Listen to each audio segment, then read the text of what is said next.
espiritualidade superior fale através de nós, para que nós possamos compreender um pouco mais sobre o que realmente significa. Porque só existe Natal porque Jesus nasceu. E nós realmente compreendemos, sabemos por que Jesus nasceu. Quem era Jesus? O que ele veio fazer aqui? Qual a realidade dessa estada do Senhor? Nós vamos começar, como não poderia deixar de ser, com o Evangelho segundo o Espiritismo, no capítulo 2, item 10. Não, peraí. Capítulo 1, item 10. Onde Fenelon diz assim: um dia, Deus, em sua inesgotável caridade, permitiu que o homem visse a verdade varar as trevas. Esse dia foi o do advento do Cristo. O reino do Cristo, passado que são mais de 20 séculos, e apesar do sangue de tantos mártires, ainda não veio. Cristãos, voltai para o Mestre que vos quer salvar. Tudo é fácil àquele que crê e ama. O amor o enche de inefável alegria. A revolução que se apresta é mais moral do que material. Então nós sabemos que o problema atual do nosso planeta é um problema moral. Não é um problema físico, não é um problema de administração, é um problema moral. O país oferece muita sustentabilidade, tem moradia, tem alimento, tem espaço para que todos vivamos dignamente. O que falta é a moralidade desenvolver-se para que o homem saiba combater o egoísmo e dividir. Então Deus, em sua inesgotável caridade, permitiu há mais de 2000 anos a luz para as trevas. Por quê? Porque antes mesmo que esse planeta Terra existisse como planeta habitável, Jesus já tinha galgado todos os degraus de evolução que nós possamos imaginar. Jesus já habitava planetas iluminados, já era uma estrela, já tinha em si todas as leis divinas, já estava conversando com o Pai Celestial e já era um construtor de planetas. O Senhor Jesus foi convidado pelo Pai a ser co-construtor, colaborador, governador do planeta Terra, antes que nós pensássemos em sermos espíritos primitivos. E quando nós falamos em espíritos primitivos, nós não falamos do primitivismo do planeta Terra, do homem das cavernas, do planeta Terra, não. Há alguma coisa bem anterior, perto da animalidade, porque o primitivismo que existiu no planeta Terra, que nós temos os homens da caverna, não é o começo. Já é uma continuidade. Então, quando nós estávamos lá, rastejando ainda no primarismo, o Senhor já era luz e construía esse planeta para nós. Então, o Senhor Jesus, como um Espírito iluminado, arrumou tudo que nós vemos aqui. As montanhas, os rios, os vales, preparou esta terra para que nós habitássemos, para que nós vivêssemos na matéria, para que nós experienciássemos, para que nós evoluíssemos. E outros espíritos, vindo de planetas que tinham se adiantado, mas que eram recalcitrantes, que teimavam em não se modificar, vieram para cá para sentir como era difícil habitar num planeta ainda pouco evoluído, mas para dar um avanço nas criaturas que por aqui morejavam ainda muito rústicas. Nós imaginamos que tipo de espírito é este que resolveu não só construir, não só arrumar, não só nos propiciar esta casa, mas vir aqui e nos mostrar como fazer? Através da doutrina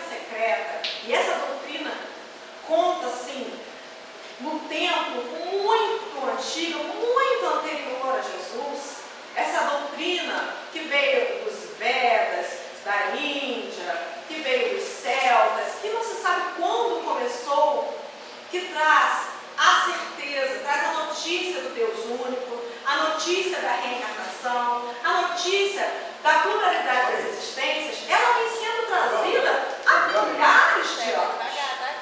Só que vem sendo trazida em uma localidade por um emissário do Senhor Jesus e acaba ficando circunscrita e localizada. Nós, quando pegamos o Bhagavad Gita, que é o livro de Krishna, nós vemos lá ele falar de reencarnação, nós vemos ele falar de causa e efeito, da lei do karma. Então, isso já vem sendo trazido há muito tempo. Porém, o homem, que desenvolveu com muita habilidade egoísmo e orgulho, a tem ignorado, a tem afastado de si, tem abafado a sua consciência, pois que nela estão as leis, porque Deus, Deus, se nós não conseguimos definir Jesus, vamos definir Deus. Criou um ser e colocou a marca indelével na sua consciência, todas as leis nós temos em nós.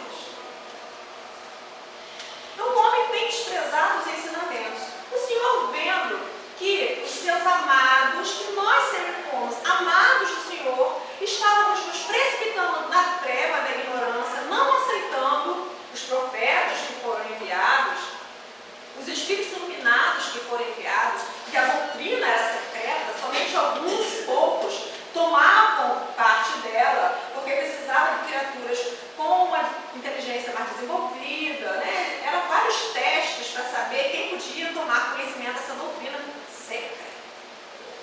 Então ela não era para o vulgo, para o povo. O que o Senhor da vida, o que o Senhor Jesus, que arrumou o planeta, que já era luz antes de nós pensássemos em ser alguém, resolveu fazer?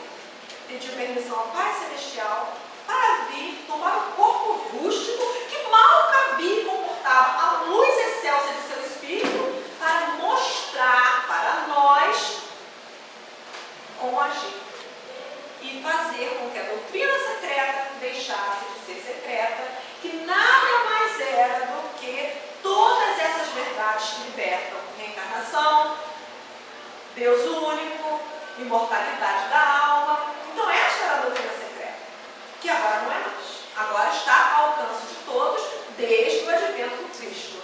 E ele veio.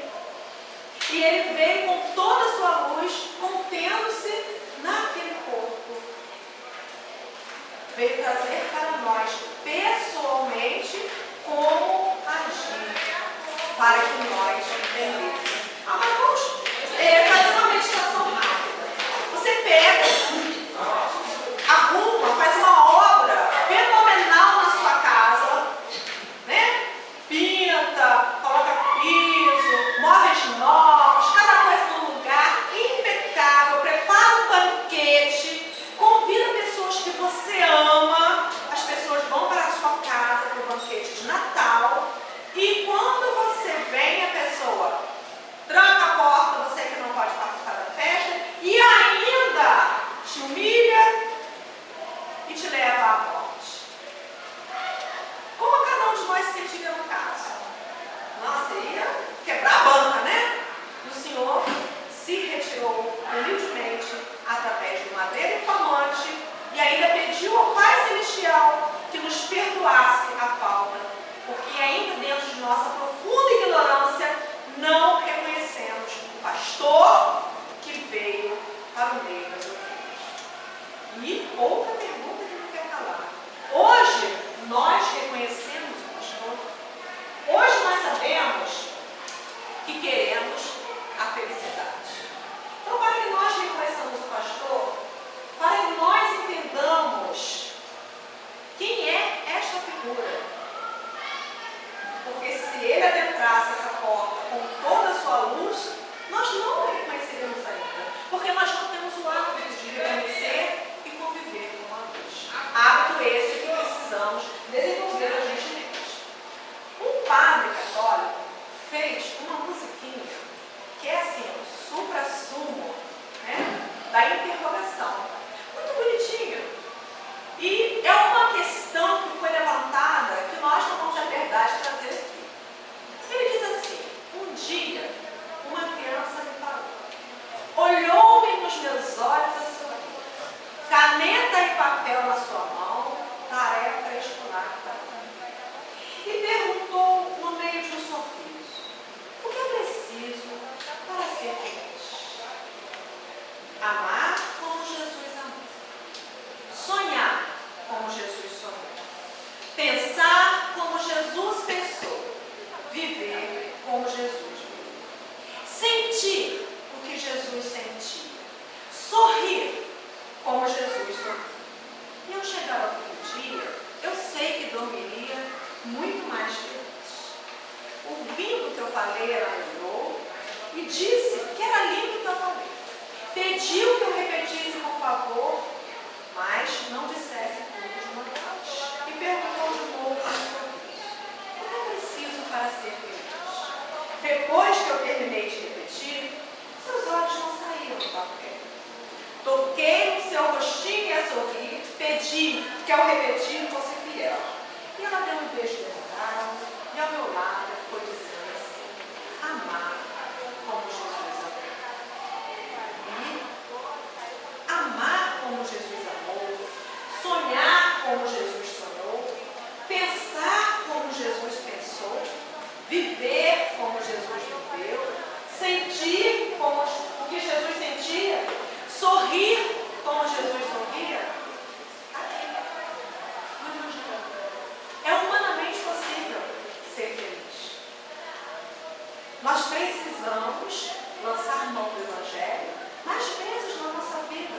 Ao acordar, ao ter um problema, ao ter uma alegria, ao chegar no meio do dia, ao fim da tarde, no começo da noite, no fim da noite, na insônia, na tristeza e na dor.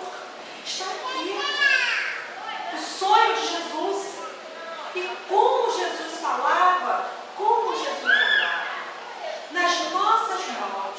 E o Senhor da vida tomou, escolheu pais simples, humildes e trabalhadores para dar este exemplo de família. E reencarnou sem ter necessidade de reencarnar, sem ter nada para expiar, sem ter mais nada para evoluir na Terra. Um corpinho físico, desprovido totalmente de aparatos, sem enxovalzinho, sem pré-natal, sem bercinho, sem fraldinha descartável, numa manjedoura onde se coloca comidinhas para animais, sendo cobertinho com as palhas, tendo os animais, a natureza como testemunhos, para nos dizer que o que nós necessitamos nesta vida é parar e respirar. Porque a nossa azáfama, né? Queremos tudo, queremos estar ali, comprar, adquirir, fazer, ter. Isso nos impede de viver o que a vida nos oferece. O ar que respiramos, que alimenta o nosso corpo. E esquecemos que a água é o nosso calmante, é a luz líquida que Deus nos envia, que cura quase todos os nossos males. E Jesus nos mostrou isso. Calma, é só respirar. E teve como testemunhas os pastores, a natureza, o pai e a mãe, e alguns que vieram de passagem homenagear aquele que eles sabiam que viria, que acreditaram que viria. E trabalhou, como todos trabalharam,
e enviou para ele os 2 primeiros apóstolos. E Jesus convidou pescadores, e convidou homens de coração bom, a homens simples, um coletor de impostos, um vendedor de enquilharias, e fez o seu colégio apostólico com pessoas previamente preparadas na espiritualidade que não recusaram o chamado, que atenderam na hora.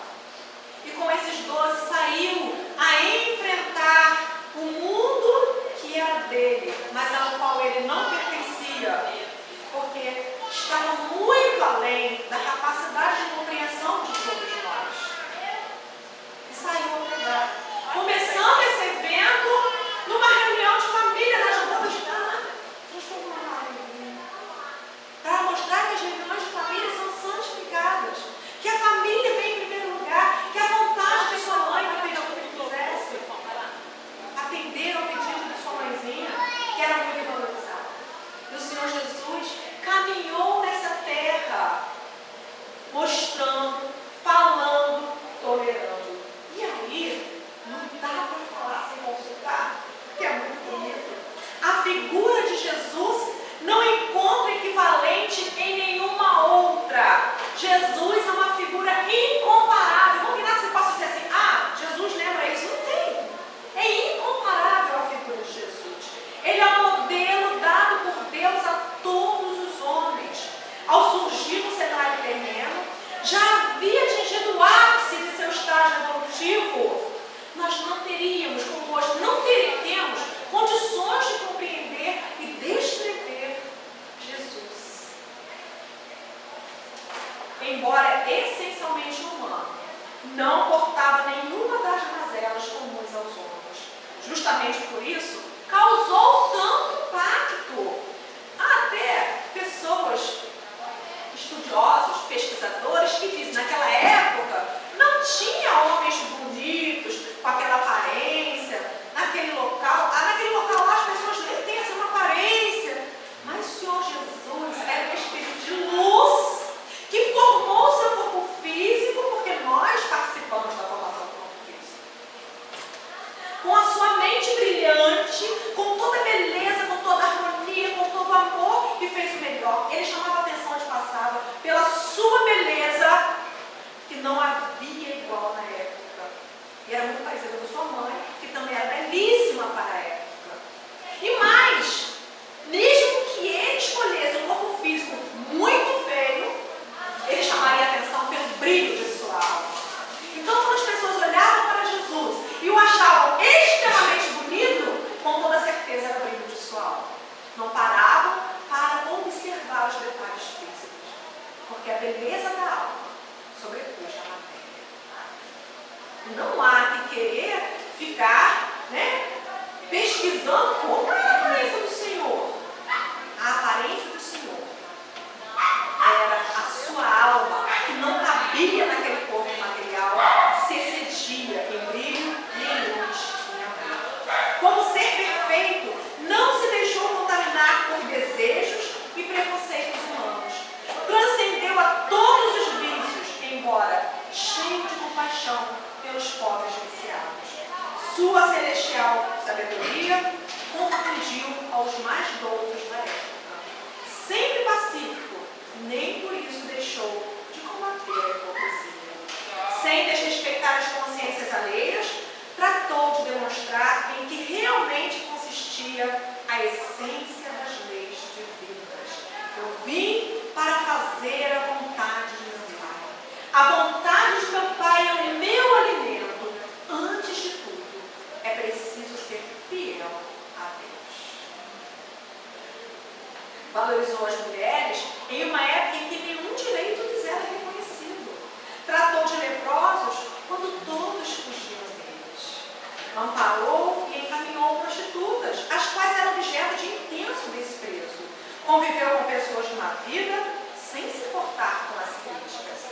Abriu os braços às crianças, encantado com sua fragilidade e com a pureza que simbolizava.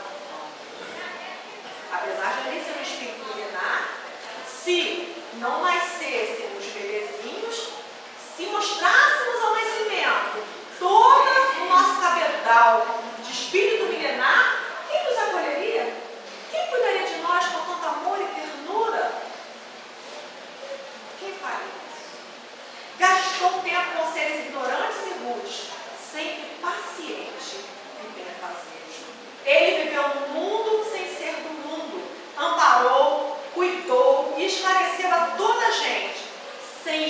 mais ser manchado pela impureza que o rodeava. Qualquer que seja o ângulo pelo qual se observa, a grandeza de Jesus impressiona. Não se deixou tocar pelos preconceitos próprios da época.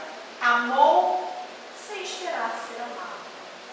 Ensinou e viveu a compaixão em um período de sentimentos rudes e hábitos cruéis. Movimentou recursos magnéticos e de cura até hoje desconhecidos. Lançou a ideia da vida futura como uma esperança para todos os homens.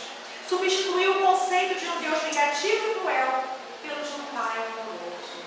Trata-se de uma figura incomparável, superior a qualquer outra, e é dele o convite que ressoa através dos séculos.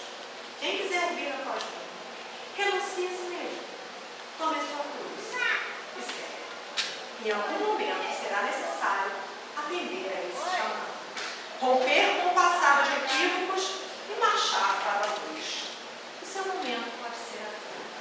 Quando ele diz renuncie a si mesmo, o Senhor Jesus nos diz que nós precisamos nos anular, renunciar ao nosso estado espiritual, de espírito imortal. Não, ele diz, renuncie ao seu orgulho, renuncie ao seu egoísmo, renuncie à sua vaidade, carregue a cruz do seu sofrimento, porque é a parte que lhe cabe nesta vida. Porque a lei que rege o universo todo em nossas vidas é de causa e efeito. Porque tudo aquilo que vem para nós foi lançado por nós, porque a lei é um bumerangue, eu lancei e volta para mim. Então todas as pessoas que me aborrecem, as pessoas que me provocam, as pessoas que me desprezam, as pessoas que me causam entraves, devem ser por nós agradecidas, nós devemos ter gratidão por elas, porque de alguma forma nós atraímos essas pessoas para o nosso caminho. E essa gratidão a Deus é em forma de perdão. Perdão por aqueles que não sabem o que fazem, porque nós já estamos aprendendo o que fazemos. Trazer em nós sempre a ideia de que Jesus esteve aqui, pacientemente, foi traído, subjugado, maltratado, esquecido, torturado, crucificado. E no final diz, perdoa, porque eles não sabem o que fazem.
Celestial, que tudo sabe e conhece o nosso íntimo, nós podemos chegar e falar: Deus, olha, eu ainda sou assim, com esse orgulho que eu não consigo conter, com essa vaidade desmedida, eu ainda sou assim, com esse egoísmo, mas eu quero tentar mudar. E em nome dos ensinamentos de Jesus, que aqui esteve exemplificando, eu preciso tentar. Quando ele sentou à beira do poço e conversou com a samaritana e pediu-lhe água, os samaritanos eram repudiados pelos judeus. Mulher, dá-me água. Como? Tu, judeu, pedindo água a mim, que sou samaritana? Sabe o que Jesus respondeu para ela? Mas, mulher, onde você aprendeu que os judeus e samaritanos têm necessidades diferentes? Onde foi que nós aprendemos que todos nós, espíritas, católicos, evangélicos, muçulmanos, judeus, pretos, brancos e amarelos, temos necessidades diferentes? Encarnados e desencarnados. Todos nós temos as mesmas necessidades. Todos nós começamos simples e ignorantes para aprendermos e evoluir. Todos nós passamos pelo estágio que o outro que nós estamos assim meio atendido com ele, nós já fizemos aquilo coisa melhor. Nós não nos lembramos, graças a Deus, bendito esquecimento. Mas nós já fizemos, nós já passamos por esse estágio de querer prejudicar, de querer puxar para frente, de querer, chutar o pau da barraca, não, eu vou fazer isso até bem com o quê. Nós já passamos por esse estágio. A gente vai aprendendo que não é assim. E o que Jesus disse para ela? Olha, eu tenho uma água melhor que essa ali do poço de Jacó, que é a água viva. E quem beber desta água nunca mais terá sede. E ela perguntou: e onde fica essa água? Onde eu posso conseguir? Já viu o diário dele na beira do poço? Que magnífico! Onde eu posso conseguir essa água? Aí ele começou a descortinar os erros que ela cometia na vida. Olha, você não pode ser ciumenta, você não pode ser agressiva, você tem que domar mais o seu gênio, o mundo não gira ao seu redor.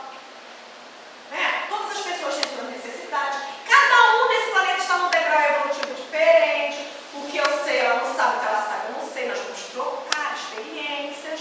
Então eu preciso compreender que o outro está dando tudo que ele tem. Assim como eu estou dando tudo que eu tenho. Não é fácil de conviver. É conviver para melhorar. E ela ficou tão admirada e foi chamar os familiares, como a gente fala, Poxa, fulano precisava estar aqui para ouvir essa palestra, mas só está quem precisa ouvir. Ela foi chamar os familiares para ouvirem aquilo que ela achou que ia ser melhor. Aí foi. Jesus seguiu. Teve outras histórias depois disso, ele seguiu. E o que ele fez com Zaqueu? Desce daí, Zaqueu. Está aí em cima dessa árvore, só para me ver, eu sou meu artista. Vai lá na sua casa que eu vou para lá também. Preciso de um lugar para ficar, eu vou para lá também. Estou traduzindo, tá? A pessoa, se Jesus falasse assim, estou traduzindo. E foi. E eles ficaram assim: mas Zaqueu, coletor de impostos, odiado. E os apóstolos ainda, naquela coisa de querer entender. Porque os apóstolos, coitados, na sua simplicidade, ignorância, sem estudo, estavam sendo iniciados na doutrina secreta. Não estavam entendendo muita coisa. Tanto que Jesus tinha muitas conversas particulares com eles que não estão no Evangelho. Não estão no Evangelho, mas sabe onde estão? Na doutrina espírita. Tudo que ele falou em particular com os seus apóstolos não cabia no Evangelho, porque ia ser assim, uma revolução fora do comum, aí que a igreja ia pagar tudo mesmo, como já falou tanta coisa. Então, está aqui na doutrina espírita, em 1857, achou-se que a população estava apta para conhecer tudo isso. E é muito interessante que ele fala que tem mais. Ainda não está na codificação. 5 livros, mas o que é o Espiritismo e obras póstumas, e tem mais. Nós já absorvemos tudo isso? Pois é, tem mais. Por que Jesus foi na casa de Zaqueu, apesar dos apóstolos estranharem? Porque ele conhecia de antemão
desculpa, dos padres.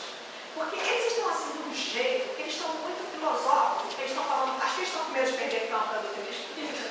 Essa é a ideia, minha gente. E eles estão falando muito espiritualizados. Então, um outro padre falou assim, às vezes eu vejo palestras de padre, eu até falei o que eles estão dizendo, né? Então ele falou assim, só não vou citar o nome deles. Ele disse assim, os seus erros não são pecados. Os seus erros não são motivo para você ficar parado, chorando. Os seus erros são um anúncio de futuro progresso. Use-os como um salto para seguir adiante. Porque nós estamos aprendendo e todos os que estão aprendendo cometem erros. Quem não comete erro não está fazendo nada. Aí está ruim, né? Está empacado. Então, os nossos erros, por mais graves que eles sejam, perdoemos-nos. Se nós reconhecemos que é erro, perdoemos. Deixa ele lá quietinho. Ó, isso aqui eu já não posso fazer mais. Desse jeito eu já não vou mais. Isso aqui já não me serve. E vai. Vai. É para isso que servem os nossos erros. Para que nós... E Leon Denis fala, no programa do Ser e Destino, eu sou fã dos livros de Leon Denis. Ele fala assim, que o homem, até acertar, esgota todas as formas de erro. Por quê? Se ele fez e se deu mal, eu não sigo o exemplo dele, não. Eu vou lá e faço também e me dou mal também. Eu preciso. O dia que nós vemos, eu já ia se dar mal, então não vou fazer, porque eu vou me dar mal também, é claro. Não, eu vou lá e faço, achando que eu vou me dar bem, não sei por quê. Ainda faz melhor, né? Ainda capricha mais ainda. Ainda capricho mais, me dou mal, pior ainda. Meu nome ainda é mais espetacular, porque eu acho que eu vou me dar bem. Então, quando nós observarmos que o outro se deu mal, aquela atitude, não fizermos, vai nos poupar muito sofrimento.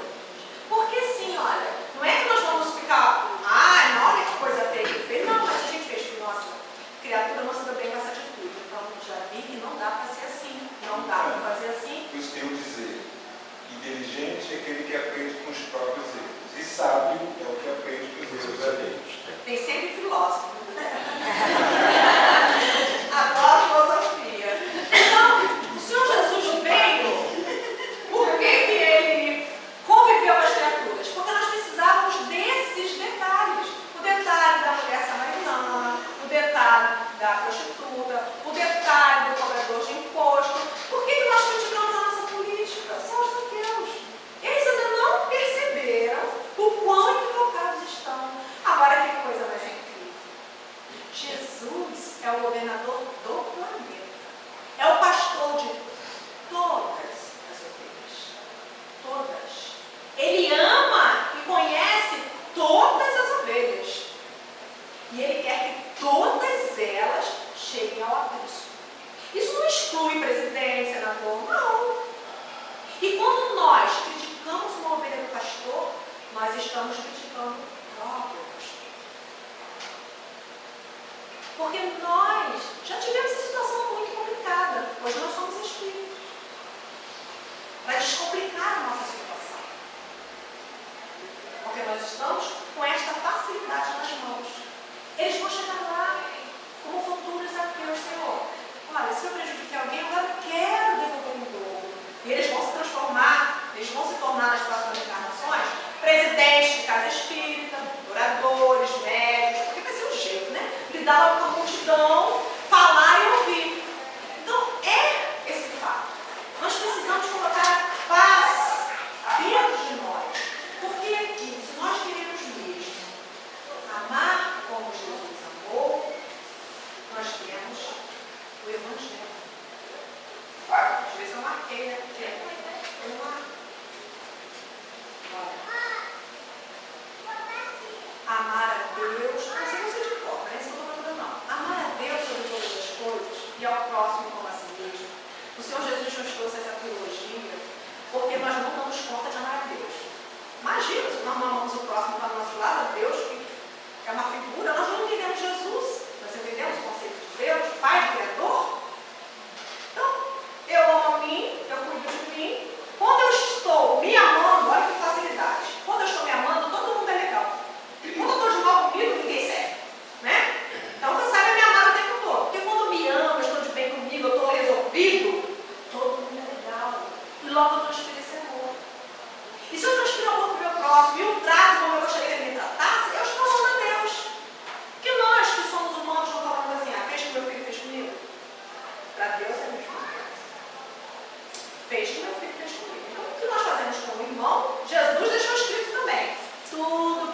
fizeres a um desses mais pequeninos, é a mim mesmo que estás fazendo. Então, o que nós fazemos com um dos nossos irmãos, nós estamos fazendo com Jesus. Aí a gente não vai dar conta, porque a gente está até espiando a crucificação. Né? Por uma falta, uma vez, vou só dar essa notícia, uma vez, o palestrante falou assim: ninguém aqui jogou pedra na cruz, não. Quem jogou pedra na cruz já evoluiu, já foi, já está com Jesus. Nós somos do tipo que estávamos passando na pracinha. E o que está acontecendo ali, gente? Alguém está sendo julgado? Jesus, vou embora lá na minha boca. Não, eu vou embora cuidar do meu comércio. Não estou por nem conhecimento. Agora para quê? Porque eu não quis parar, nunca ouvi falar de um sermão numa montanha, não tenho tempo não, tem muito o que fazer. Éramos a turma dos indiferentes, não tomamos conhecimento do que está acontecendo naquela hora. Aí está aqui na doutrina espírita. Porque até quem já estava na pracinha gritando, Barrabás, já foi. Porque escolheu. Aí a turma dos indiferentes está aqui. E é essa turma de indiferentes que os 500 da Galileia, os que foram preparados, estão tentando conduzir para o Cristo. Né? O que o Senhor Jesus fez com a mulher adúltera? Ué, quem estiver isento de pecado, atire a primeira pedra. Nós somos ótimos para tirar pedras. Quem está isento de pecados? Atire a primeira pedra. O que ele escreveu no chão? Ela pecou sozinha. Ele escreveu uma fonte de pecado, mas ela era adúltera. Se ela era adúltera, tinha que ter um adúltero com ela. Não tinha, não? Não. Todo mundo sai fora. Porque se ele sabia os erros de cada um ali, vai que ele cita nomes. Dá um monte de escrever na areia. Isso. Aí vai que ele cita nome de quem fez o quê? E o que ele disse para ela? Onde está os que te condenaram? Foram embora. Nem eu tampouco te condeno. Mas vá e não toques a pecar a fim de que não suceda coisa pior. Porque da próxima vez eu não estou aqui. A fim de que não suceda coisa pior. Vamos lá. E o Senhor Jesus diz assim: que para o trabalhador, para o cristão, eu marquei, vou ter que adivinhar. Também fica meio guardadinho na mente. Eu também. Não marquei. Ele diz assim: o essencial é ser fiel a Deus. Para o cristão, o que importa é fazer o seu trabalho sob as vistas do Criador. Porque a opinião do mundo jamais deve importar. Aí eu me lembro da Madre Teresa, o filósofo deve ter visto, ela perguntava para ela, né? As pessoas, tinha gente que falava mal de Madre Teresa, não vou falar mal de mim, por favor, né? Não é? Perguntaram para ela, os que falam da senhora, ela falou assim: olha, os que falam de mim, os que me amam, os que me odeiam, pouco importa. Porque no final das contas é entre eu e Deus. No final das contas é entre nós e Deus. Deus vai perguntar para nós assim: você amou? Você fez o bem? Você fez a caridade? Você ajudou? De toda a nossa vida, pensemos, qual foi o ato bom que eu fiz? Que coisa boa que eu fiz? Quando eu ajudei alguém desinteressadamente, sem interesse nenhum. Quando eu me movimentei, porque caridade é amor em ação, quando que eu me movimentei para ajudar alguém sem interesse nenhum? Então, dali, nem que seja essa única ação, o guia espiritual vai pegar essa ação, diante de tudo que a gente fez de errado. Não, aqui ó, olha só, o amor acabamos todos os pecados, essa pessoa fez isso, olha, e todo o mal vai perder o significado em cada um de nós. É misericórdia. Foi isso que Jesus trouxe. A lei é a lei? É, mas Deus é um Deus de misericórdia, é um Deus de bondade, é um Deus de elevação, é um Deus de educação.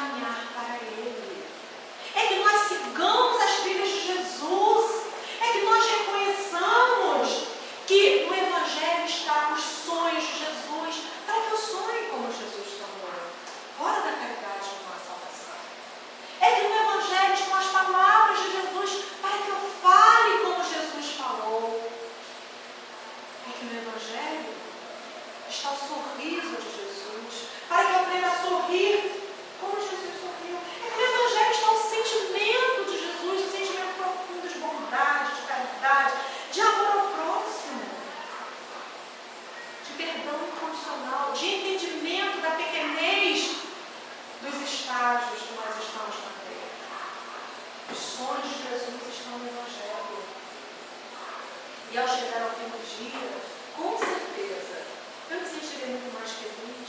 E ao chegar ao final dessa encarnação, eu terei meu bom anjo da guarda dizendo para mim: olha, que coisa boa que você fez, seja bem-vindo, meu filho. Aí eu vou ficar assim: ué, e as coisas erradas? Ah, experiência, mas olha que coisa boa que você fez, meu filho. É o lado cheio do copo. É o lado cheio do copo. Lado cheio do copo.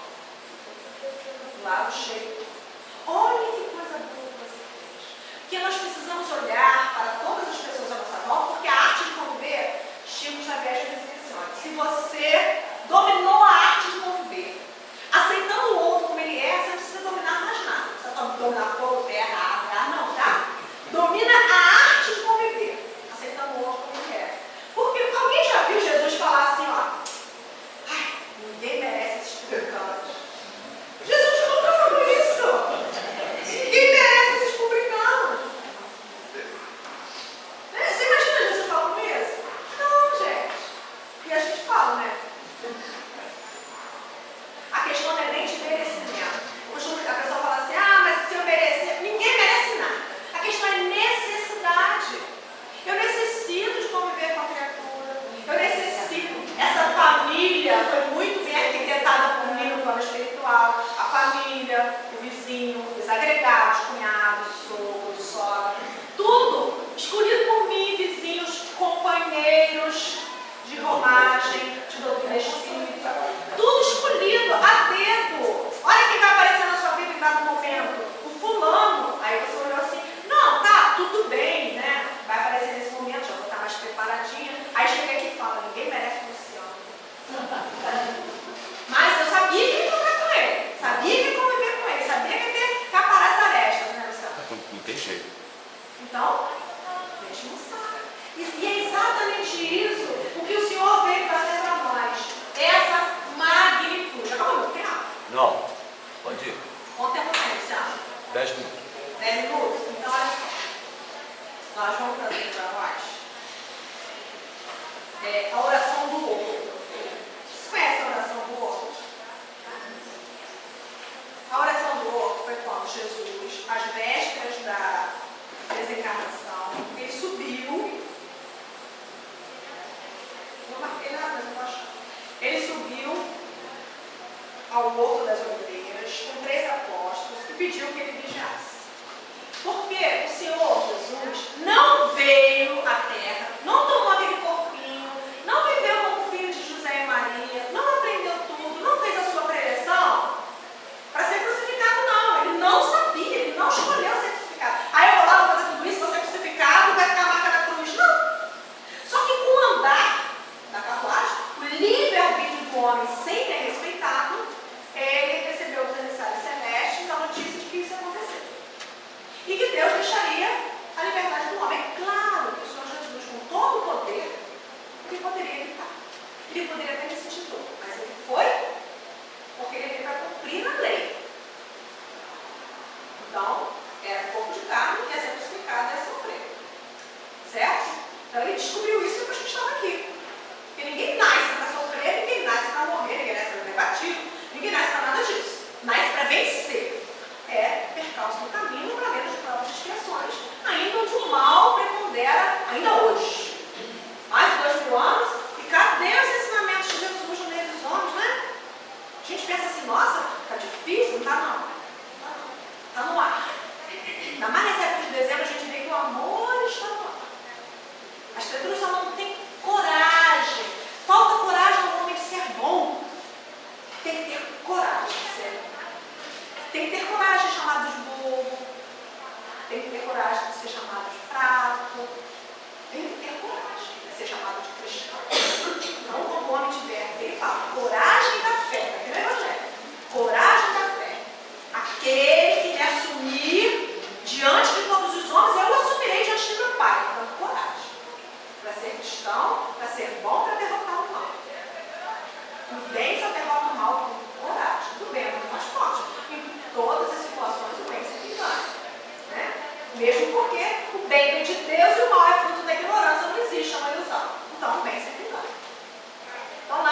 meu Pai, ampara-me com a luz que me deste, muito antes que este mundo existisse. Olha a consciência de Jesus de quem ele era. Manifestei o teu nome aos amigos que me deste, eram teus e tu confiaste, para que recebessem a tua palavra de sabedoria e de amor. Todos eles sabem agora que tudo quanto lhes dei provém de ti, nesse instante supremo, Pai. Não rogo pelo mundo, que é obra tua e cuja perfeição se verificará algum dia, porque estão os teus desígnios insondáveis. Mas peço-te particularmente por eles, pelos que me confiaste, tendo em vista o esforço que os obrigará ao Evangelho, que ficará no mundo sobre seus ombros generosos. Eu já não sou da terra, mas rogo que os meus discípulos amados sejam unidos uns aos outros, como eu sou unido contigo. Deles a tua palavra para o trabalho santo da redenção das criaturas, que pois eles compreendam que nossa tarefa é grandiosa. O maior testemunho é o do nosso próprio sacrifício pela tua causa. Compreendendo que estão neste mundo sem pertencerem às suas ilusórias convenções, por pertencerem só a ti, de cujo amor vivemos todos para regressar à tua magnanimidade e sabedoria, quando houvermos edificado o bom trabalho e vencido na luta proveitosa. Que os meus discípulos, Pai, não façam da minha presença pessoal o motivo de sua alegria imediata, que me sintam sinceramente em suas aspirações, a fim de experimentarem o meu júbilo completo em si mesmos. Junto deles, outros trabalhadores do Evangelho despertarão para a tua verdade. O futuro está cheio desses operários dignos do salário celeste. Será de algum modo a posteridade do Evangelho do Reino se perpetuará na terra para glorificar a tua revelação. Protege-os a todos, Pai, que todos recebam a tua bênção, abrindo seus corações às qualidades renovadoras. Pai justo, o mundo ainda não te conheceu, eu, porém, te conheci e lhes fiz conhecer o teu nome e a tua bondade infinita, para que o amor com que me tens amado esteja neles, e neles eu esteja. Aí ele diz assim, no Evangelho segundo o Espiritismo: o Espiritismo é de ordem divina, pois que se assenta nas próprias leis da natureza. E estás certo de que tudo que é de ordem divina tem grande e útil objetivo. O vosso mundo se perdia, a ciência é desenvolvida à custa do que é de ordem moral, mas conduzindo-vos ao bem-estar material, redundava em proveito do espírito das terras. Como sabeis, cristãos, o coração e o amor têm de caminhar unidos à ciência.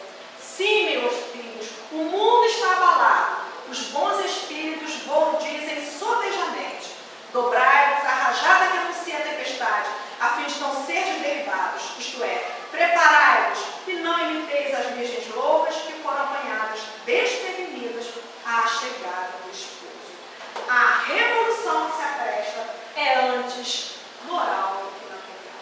Nós somos filhos de Deus, filhos bem amados do Pai Celestial, que permitiu que o seu Filho amoroso, bom, justo e santo morresse no madeiro infamante, para que nós tivéssemos o exemplo da regeneração. E a terra se regenera, e nós precisamos nos regenerar com ela, porque nós somos os herdeiros do universo. Nós temos milhares de estrelas para conhecer, para vivenciar. Nós precisamos, de uma vez por todas, despojar-nos de vaidades tolas, de egoísmos bons. Nós precisamos, de uma vez por todas, vestir a capa do Espiritismo, da doutrina cristã. Nós precisamos, de uma vez por todas, deixar crescer em nós esse amor do Cristo, esse amor que está no ar, este amor que tolera, que perdoa, que tem paciência, que tem benignidade. Nós precisamos, pelo nosso próprio bem, para que nós deixemos de sofrer, para que nós deixemos essas tristezas inúteis, essa melancolia, para que nós saibamos receber os nossos irmãos necessitados, para que nós possamos, no dia derradeiro de nossa vida terrestre, dizer: Senhor, eu fiz a minha parte, eu dei o melhor de mim, eis-me aqui, Senhor Jesus, me acolhe então. Porque quando nós estivermos cumprindo o nosso compromisso, quando nós tivermos estudado o Evangelho suficiente para que ele habite a nossa intelectualidade, para que ele desça ao nosso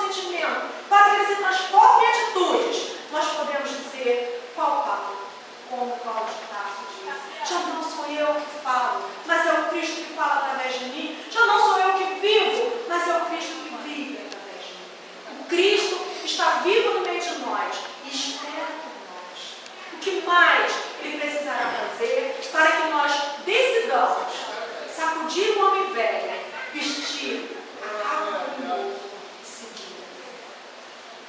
Dentro de nós existe uma luz que nos guia para o caminho